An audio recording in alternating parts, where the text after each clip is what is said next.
क्षण भर के सत्संग के आगे भी वो कुछ नहीं है, तो परमात्मा की शक्ति तो कितनी अपार है। इसलिए मैंने तो तोल कर लिया है, ये में तोल लिया है, हृदय में तोल लिया है कि परमात्मा के सिवाय संसार में शिरोमणि और कोई नहीं है, सार स्वरूप परमात्मा है। कोई कहे चोड़े, कोई कहे छाने, लियोरी अखियां खोल, कोई तो कहे कि चोड़े लिया, कोई कहे छाने लिया। परमात्मा न तो छिपता, भक्तों के आगे छिप नहीं सकता और अज्ञानी प्राणियों के आगे वो प्रकट हो नहीं सकता। उसकी सत्ता का कभी अभाव नहीं है, असत्य की तो सत्ता है नहीं, सत्य का कभी अभाव नहीं, तो वो तो प्रकट है। जहां पुकारो वहीं प्रकट हो जाता है, कोई देरी नहीं लगती उनको। अंत में मीरा कहती कि मैंने तो लिया सांवरिया, मीरा के प्रभु गिरधर नागर आवत है प्रेम के पटोर। प्रेम के बदले परमात्मा आता है, प्रेम से ही परमात्मा प्रकट होता है। इश्क अलय की जाति, इश्क अलय का अंग, इश्क अलय वजूद, इश्क अलय का रंग। दादू जी महाराज भी इसी बात को कहते हैं, प्रेम बिना सब रस फीका लागे, मीठा मधुर न होए। दादू जी महाराज कहते हैं कि अगर प्रेम नहीं है तो चाहे कितने ही पकवान बना लो, कितने व्यंजन बना लो, कितने भोजन खिला लो, वो प्रेम नहीं होगा तो वो मीठा भी खारा लगेगा। इसलिए प्रेम सबसे बड़ी बात है। प्रेम से प्रभु को विरहपूर्वक पुकारें। जहां तन मन का मूल है, उपजे ओंकार, अनसेजा शब्द का आत्म करे विचार। जहां तन मन का मूल है, इस शरीर का मूल कहाँ है? अपनी नाभि। और मन का मूल क्या है? जहां बिना बजाए ही अनहद नाद बजता है। तो ये तन का मूल नाभि, जहां आधार चक्र नाभि कमल है, यहीं से सारी नाड़ियां निकलती हैं, यहीं से वाणी उत्पन्न होती, उपजे ओंकार, यहीं से निरंकार उत्पन्न होती है, वायु उत्पन्न होती है परावाणी से। और ये धीरे धीरे मध्यमा आती है, पश्यंती आती है और बेकरी वाणी में आकर बोलती है। अनद सेजा शब्द का आत्म करे विचार। अनद सेजा, सेजा कहते हैं झरने को। जैसे कहीं पहाड़ों में झरना चलता है, लेकिन हम ये देखते हैं कि ये आखिर ये झरना कहां से आ रहा है। अब पहाड़ों में पता नहीं पड़ता है, क्योंकि जहां से सड़ होगा, जहां पत्थरों में थोड़ी सी जगह होगी, वहीं से ऊपर में पानी कहीं भरा होगा, कहीं मर जाता होगा, या ऊपर की जगह कहीं पानी होगा, तो उससे वो सड़ में होकर और पानी उस झरने के माध्यम से आ गया।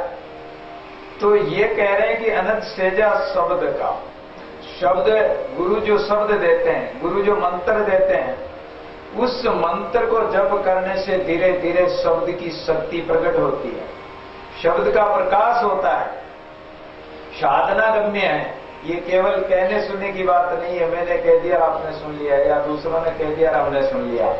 ये शब्द का जब प्रकाश होगा, तो जहां शब्द का प्रकाश हुआ वहीं सेजा है, वहीं से ये अनहद का झरना चल रहा है, वहीं से अमृत का झरना बह रहा है।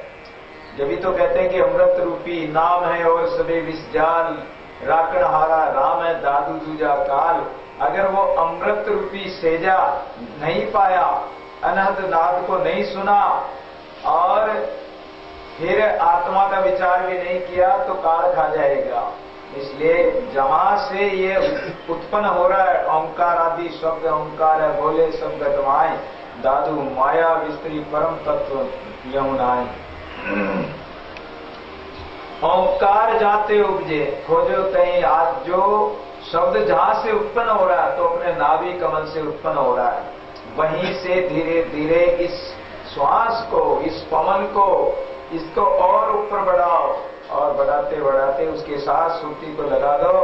मन, पवन और श्रुति जब तीनों एक हो जाएगी, तो अपनी जो त्रिवेणी है, आज्ञा चक्र, यहां से आपका प्रवेश हो जाएगा। फिर आगे के लोग तो आप स्वयं अनुभव करोगे, वो कैन सुनत की बात नहीं है। तो आत्म करे विचार, अपने आत्मा में इस विचार को करे। सहज विचार सूत्र में रहे दादू बड़ा विवेक, मन इंद्रिय पसरे नहीं अंतर रह के एक। ऐसा विचार हो जो इंद्रियां इधर बाह्य विषय आदि में न जाकर आत्म स्वरूप में ही लीन हो जाए। भाव भक्ति ले उपजे सो ठार निसार, करते दादू निधि पाए निरंतर निर्धार।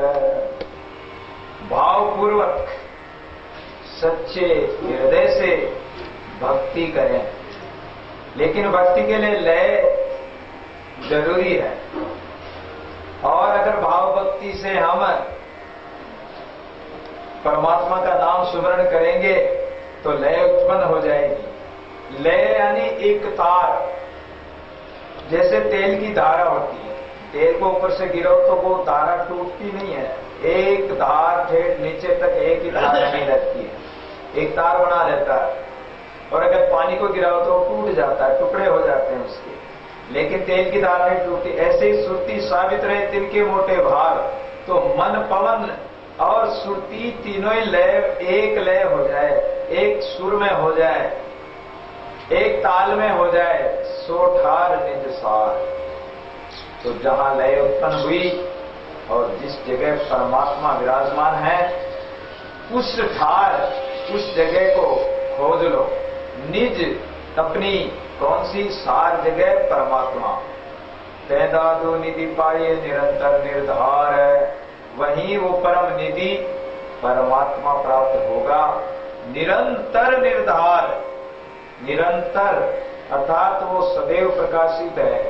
अभी जैसे दिन में सूर्य प्रकाशित होता, उदय होता, शाम को अस्त हो जाता, चंद्रमा रात को प्रकट होता है, सवेरे वो विलय हो जाता है। लेकिन परमात्मा तो निरंतर और निराधार, वो सबका आधार है। अन्नाथों के आसरा, निर्धारों आधार, निर्धन का धन राम है दादू सृजनहार, ऐसा वो परमात्मा है। एक ढोर सूझे सदा निकट निरंतर ठाम, का निरंजन पूरले अजरावर्ती नाम है। तो वो एक ही ऐसी ठोर है जहां वो तुम्हें दिखेगा, जहां तुम्हें प्रकाश का अनुभव होगा। निकट निरंतर ठाम, और वो ठाम कहाँ है? वो जगह कहाँ है? निकट, अपने निकट, अपने अंदर ही है, कहीं बाहर नहीं। तहां निरंजन पूरले अजरावर्ती नाम, तो उस निरंजन परमात्मा को उसी जगह प्राप्त कर लो। उसी जगह वो भरा हुआ है, भरपूर रूप से वो समाया हुआ है। अजरावर्ती ही नाम, और उसका नाम क्या है? अजरावर, अर्थात उस जगह पहुंचने के बाद जन्म मरण से रहित हो जाओगे। अजरावर, अजर, अमर हो जाओगे, जन्म मरण के आवागमन से छूट जाओगे। किससे छूटोगे? जब नाम, तीन नाम, उसका नाम लेंगे, और उसका, उस परम तत्व का नाम भी अजरावर है, वो जन्म मरण रहित है।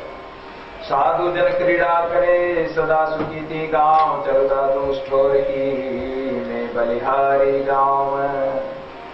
संत महापुरुष जो जीवन मुक्त श्रेणी के संत हैं, वो इस काया रूपी नगरी में, अंतकरण रूपी महल में ही लीला किसके साथ क्रीड़ा करते हैं?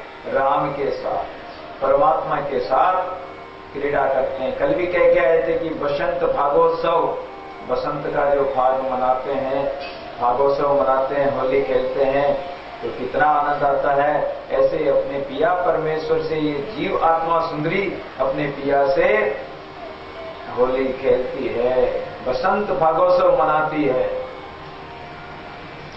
चलो दादू स्टोर की मैं बलिहारी जाऊं। दादू जी महाराज कहते कि हम ऐसे ही उस जगह की हम बलिहारी जाते हैं जिस जगह संत महापुरुष पहुंच गए। दादू पशु पिराने के पेई मंजी कलो, बैठो आए बीच में पानी जो महबूब है।